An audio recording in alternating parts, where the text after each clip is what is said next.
Dito muna tayo sa NBA guys. Adam Steven, panoorin natin yung mga highlights niya.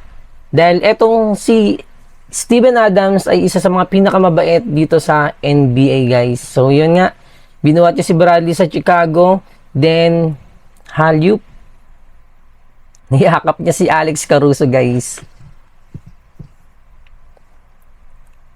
Okay, hinawakan niya na yung player para hindi na lumaki yung gulo. Then ito naman, tumumba sila sabay ng Celtics player. Hindi ko kilala kung sino to. Then ito naman, tumumba sila ni Davis. Then inangat niya si Davis guys. Laking tao din ito no, ni Davis. Si Plan B. Kung hindi nawakan ni Steven Adams yan, malamang na injury na to si Plan B guys. Ang bait talaga ni Steven Adams.